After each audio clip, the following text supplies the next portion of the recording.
ছিলাম। স্লাইডটা শেয়ার করছি না এখনই, পরে বলছি। আচ্ছা, কতটা শুনতে পেয়েছো বলো তো?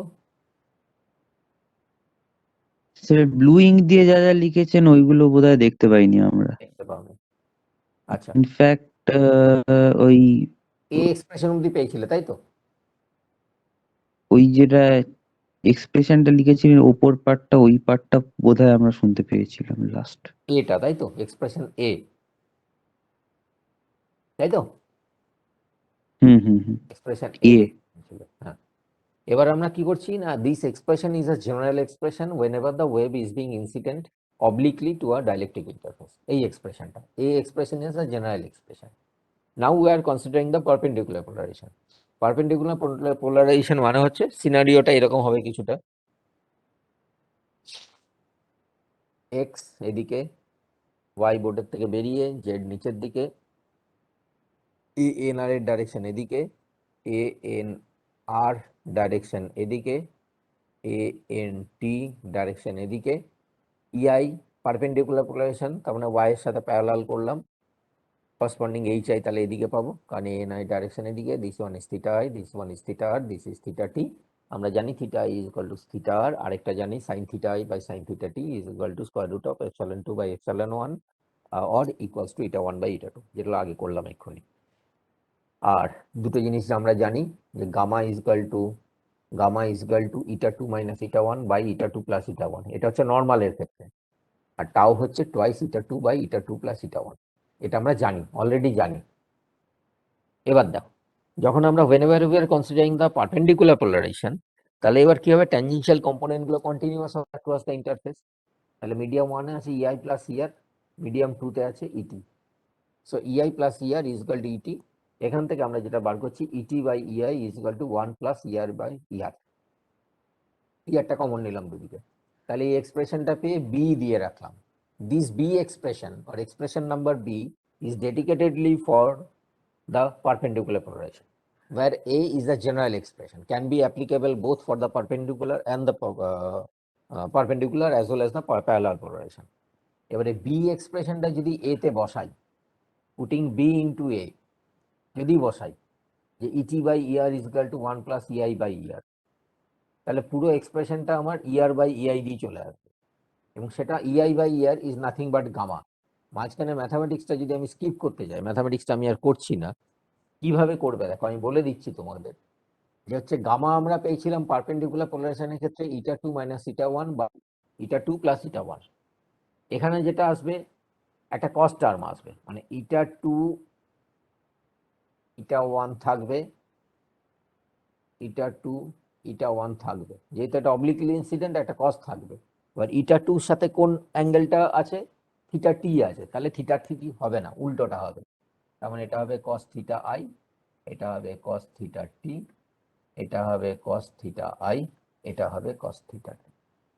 সেটা আসছে কোথা থেকে না, বি এর এক্সপ্রেশনটা যদি আমি এখানে বসাই, তাহলে তো আমরা গামার এক্সপ্রেশন পেয়ে গেলাম। কিভাবে মনে রাখবে সেটা বারবার বলে দিচ্ছি, প্রবলেমে এগুলো খুব কাজে লাগবে। আরেকটা আছে যেটা, that is E T by E I. ET by EI এক্সপ্রেশনটা আগে কি ছিল, twice eta 2 by eta 2 plus eta 1, তাহলে এখানে হয়ে যাবে টোয়াইস ইটা 2 থাকবে, ইটা 2 প্লাস ইটা 1ও থাকবে। ইটা 2 মানে হচ্ছে মিডিয়াম 2, মিডিয়াম 2 মানে থিটা টি, তার মানে এখানে থিটা আই আসবে, উল্টোটা eta 2 cos theta I, eta 1 cos theta T. বুঝতে পারলে? তার মানে এই এক্সপ্রেশনটা হচ্ছে টাওয়ের। তাহলে পারপেন্ডিকুলার এই নর্মাল ইনসিডেন্সের ক্ষেত্রে গামা আর টাওয়ের এক্সপ্রেশন এটা ছিল, পারপেন্ডিকুলার পোলারাইজেশনের ক্ষেত্রে গামা অ্যান্ড টাওয়ের এক্সপ্রেশন এটা হবে। বোঝা গেছে? বোঝা গেছে? Yes or no? হ্যাঁ স্যার। বোঝা গেছে তো? আমি খুব মানে সহজভাবে বোঝাবার চেষ্টা করছি। এরপর আসছি প্যারালাল পোলারাইজেশন। আমি ই আর এইচ এর এক্সপ্রেশনস গুলো এটা আর করাচ্ছি না, খুব কমপ্লিকেটেড আছে, আমি করাচ্ছি না, এগুলো স্কিপ করছি আমি। জাস্ট আমি যেগুলো জেনারেল ফেনোমেনা সেগুলো বলছি। Now comes the parallel polarisation.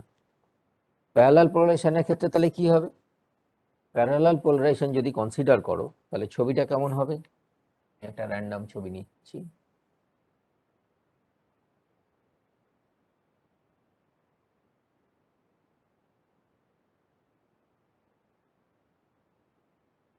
ANI, এগুলো আশা করি এখন শিখে গেছো মোটামুটি।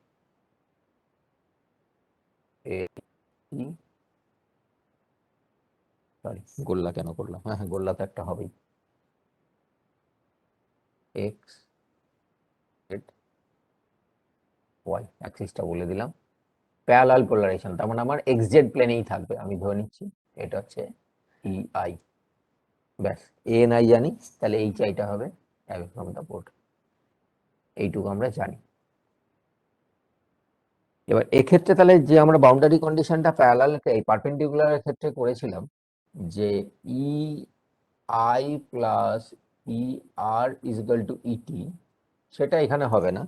রাদার দেন তাহলে এখানে কি হবে না, EI cos theta I, EI cos theta I হবে,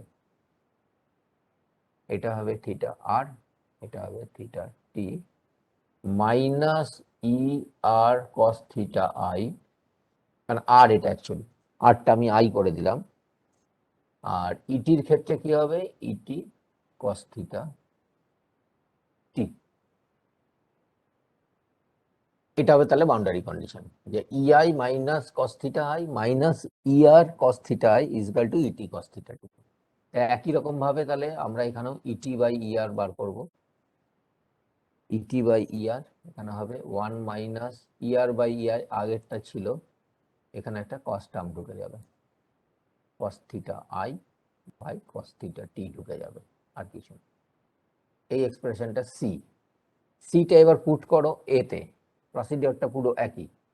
এতে যদি পুট করো তাহলে তুমি এক্সপ্রেশন যেটা পাবে ER বাই EI একটা এক্সপ্রেশন পাবে, আর একটা এক্সপ্রেশন পাবে ET বাই EI। এটা হচ্ছে গামা, এটা হচ্ছে টাউ। এক্সপ্রেশনটা দুটোর ক্ষেত্রেই একই আসবে, কখনোই বলবো না।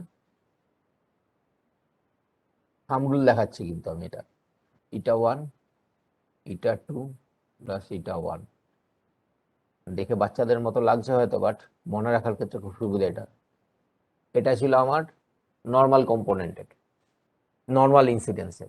অবলিক ইনসিডেন্সে কি এসেছিল না, eta2 সাথে, eta2 মানে মিডিয়াম টু মানে থিটা আই ছিল, তাই তো, থিটা আই ছিল, এখানে কিন্তু থিটা টি থাকবে, এটাই যা চেঞ্জ হবে।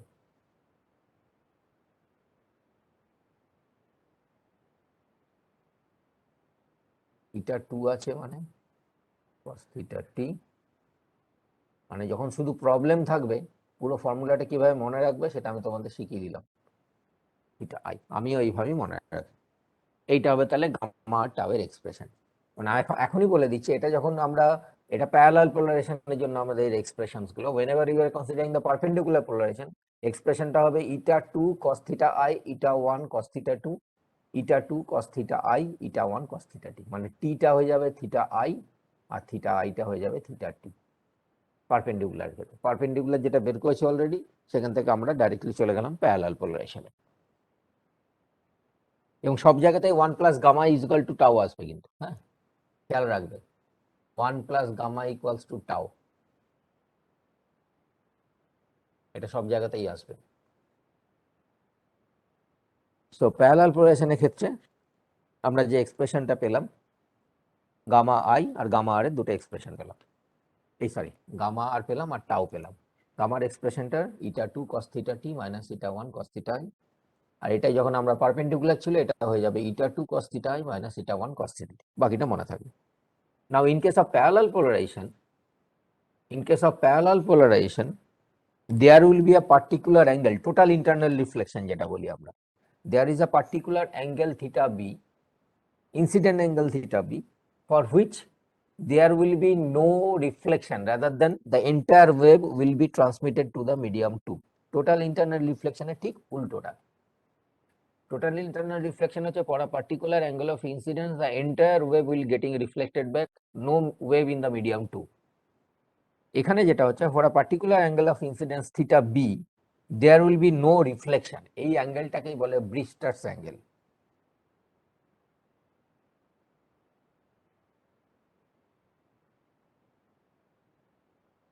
এই অ্যাঙ্গেলটাকে বলে ব্রুস্টার্স অ্যাঙ্গেল। এটা যদি আমি বার করতে বলি ভ্যালুটা, তাহলে কি হবে, there will be no reflection. এটা প্যারালাল পোলারাইজেশনের ক্ষেত্রে প্রসেসটা বলে দিচ্ছি। প্যারালাল পোলারাইজেশনে গামার এক্সপ্রেশনটা কি ছিল না ইটা 2, এটা হচ্ছে প্যারালাল পোলারাইজেশন, তার মানে এখানে থাকবে থিটা টি, তার মানে cos theta T minus eta 1 cos theta I by eta 2 cos theta t minus eta 1 cos theta I. This will be equals to 0 for theta I equals to theta b. তার মানে কি হবে, আমি just initial স্টেপটা লিখছি, ইটা 2 cos theta t minus eta 1 cos theta b will be equals to 0. এখান থেকে তুমি দুটো এক্সপ্রেশনস পাবে, একটা হচ্ছে sin square theta b, that will be equals to epsilon 2 by epsilon 2 plus epsilon 1. খুব সহজেই বার করতে পারবে এখানে, কারণ তুমি already sin theta i by sin theta t বের করে রেখেছো, equals to epsilon by epsilon 2 by epsilon 1। খেয়াল আছে স্নেলস লটা, খেয়াল আছে তো ওটা, থিটা i দিয়ে যেটা বের করে রেখেছো এখানে, by theta 2 is equal to epsilon 2 by epsilon 1, সেই এক্সপ্রেশনটা এখানে বসাতে হবে। So that t will be replace by theta b। Theta b মানে থিটা i, কিন্তু আলটিমেটলি থিটা i, ওটা থিটা বিটা মানে থিটা i, এই যে এখানে লিখেছি। আরেকটা এক্সপ্রেশন যেটা পাবে that is cos square theta B is equal to আরেকটা যে এক্সপ্রেশন পাবে দ্যাট ইজ এপসাইলন 1 বাই, কারণ বুঝতেই পারছো 1 হবে, 8% 2 থাকলে এপসাইলন 1 হবে। এখান থেকে যেটা পাবে tan স্কোয়ার থিটা বি পাবে, tan দিয়ে জেনারেলি বার করে root of epsilon 2 by epsilon 1, sorry tan theta B. তাহলে মাথায় রাখবে থিটা বির যে এক্সপ্রেশনটা সেটা হচ্ছে tan inverse square root of epsilon 2 by epsilon 1। Problem থাকলে এটা দিয়ে করবে। তো for this angle there will be no reflection in case of parallel polarization. ঠিক আছে, আজকে আর কিছু করছি না, পরের দিন যদি কিছু লাগে আমি আবার বলবো, মোটামুটি পুরোটাই বলে দিলাম। সো অবলিক ইনসিডেন্স মানে incidence of a uniform plane wave over a conductor over a dielectric, over a কন্ডাক্টরের ক্ষেত্রে নর্মাল ইনসিডেন্স, অবলিক ইনসিডেন্সের ক্ষেত্রে আবার parallel perpendicular polarization, and whenever we are considering the incidence on a dielectric, তার ক্ষেত্রেও আমরা প্রথমে নর্মাল ইনসিডেন্স, তারপরে করেছি আমরা অবলিক ইনসিডেন্সের ক্ষেত্রে আবার দুটো কেস করেছি, প্যারালাল পোলারাইজেশন আর প্যারালাল পোলারাইজেশন আর পারপেন্ডিকুলার পোলারাইজেশন। প্রত্যেকটার ক্ষেত্রে ডাইলেকট্রিকের ক্ষেত্রে আমরা যেটা করেছি গামা আর টাওয়ের শুধু এক্সপ্রেশনসগুলো আমরা বের করেছি, ই আর এইচ এর এক্সপ্রেশনসগুলো আমরা করিনি, আর অনেক কমপ্লিকেটেড হয়ে যাবে বলে আর করিনি। ক্লিয়ার মোটামুটি আজকে যা যা বলেছি? হ্যাঁ স্যার, তবে মনে হচ্ছে এগুলো নিজে হাতে করে একবার মানে ইউজ করলে বোধহয় একটু সুবিধা হবে মনে রাখতে বা কনসেপ্টটা। নিজের, আমি সেই জন্য প্রসেসটা বলে দিচ্ছি যে তোমরা কিভাবে অ্যাপ্রোচটা নেবে। এই ধরো এখানে যেটা অ্যাপ্রোচটা কিভাবে নেবে, যে আমায় থিটা বি বার করতে বলেছে, থিটা বি মানে হচ্ছে particularly for that theta I for which the reflection will be zero. তাহলে গামার আমার নিউমারেটরটা জিরো হবে, তাহলে এখানে থিটা এর জায়গায় থিটা বি বসিয়ে এটাকে জিরো করলাম, তাও স্কোয়ার করব, স্কোয়ার করে তারপরে আমি চলে যাব ওই sine theta I by sine theta T is equal to ওই ফর্মুলাটায়, ওই ফর্মুলাটা থেকে আলটিমেটলি আমি বার করবো সাইন স্কোয়ার, দুটো বার করতে হবে, ট্যান দিয়ে বেরোবে, সাইন স্কোয়ার থিটা বি বেরোবে, কস স্কোয়ার থিটা বি বেরোবে, ট্যান স্কোয়ার থিটা বি বেরোবে, তার মানে থিটা বি হচ্ছে tan inverse square root of epsilon 2 by epsilon. আর আমি এখানে অঙ্কগুলো করছি তোমাদের সাথে বসে বসে, যেগুলো লিখছি সেগুলো আমি করছি, কোনো তো জায়গায় কপি করছি না, এক্স্যাক্টলি এই প্রসিডিওরটা ফলো করবে। মানে যেমন মনে রাখার জন্য যেটা বললাম, পারপেন্ডিকুলার পোলারাইজেশনের জন্য গামার এক্সপ্রেশনটা কি আসবে না ইটা 2 ইটা 1 থাকবেই, মানে যেটা বাচ্চাদের মতো আমরা লিখছিলাম আমি একটু আগে, এটা হচ্ছে নর্মাল ইনসিডেন্সের ক্ষেত্রে। পারপেন্ডিকুলার এই হ্যাঁ normal incidence over a dielectric, eta 2 minus eta 1 বা ইটা 2 প্লাস ইটা 1। এটা যখন অবলিক ইনসিডেন্স হবে পারপেন্ডিকুলার পোলারাইজেশনের ক্ষেত্রে কি হবে না ইটা 2 যে মিডিয়ামে তার উল্টো দিকের অ্যাঙ্গেলটা হবে, তার মানে থিটা আই হবে, কস থিটা আই, এটা হয়ে যাবে কস থিটা টি, এটা হয়ে যাবে কস থিটা আই, আর এটা হয়ে যাবে কস থিটা টি। এটা গেছে পারপেন্ডিকুলার পোলারাইজেশন। যখন প্যারালাল পোলারাইজেশন হবে ফর্মুলাটা স্ট্রাকচারটা একই থাকবে, স্ট্রাকচারটা একই থাকবে, শুধু ইটা 2 সাথে নিজের অ্যাঙ্গেল হবে, থিটা টি হবে, এটা হবে থিটা আই। তাহলে এইভাবে যদি ফর্মুলাগুলো মনে রাখো, তোমার যখন শুধু প্রবলেম থাকবে তখন তার গোটা ফর্মুলাটা তুমি কোথা থেকে ডিরাইভ করবে না, তখন ফর্মুলাটা এইভাবে মনে রাখবে। আমি যেভাবে মনে রাখি অন্তত বললাম, এবার তোমাদের আপ টু ইউ কিভাবে মনে রাখবে। কিন্তু এই এক্সপ্রেশনস গুলো নিজের হাতে একবার বের করে নেবে। নিজে এটা যদি বোর্ড ওয়ার্ক করতাম, তোমরা বসে বসে লিখতে ক্লাসরুম হলে, ক্লাসরুম টিচিং হলে লিখলে তখন নিজের হাতে একবার করা হয়ে যেত। এখানে যেহেতু আমি এখানে জাস্ট স্লাইড করে দেখাচ্ছি বা আমি লিখছি, তোমরা হয়তো কেউ লিখছই না। ইন দ্যাট কেস প্রত্যেকটা এক্সপ্রেশন কি করে বার করতে হয় আমি প্রসিডিওর গুলো খুব লুসিডলি বললাম, খুব ইজি ওয়েতে বললাম কিভাবে বার করতে হয়। সেগুলো একটু বের করে রাখবে, সো দ্যাট ফর্মুলাগুলো যেন মাথার মধ্যে থাকে। ঠিক আছে, আমি তাহলে মিটিং লিভ করছি, কেমন? Okay sir, thank you. Hmm hmm.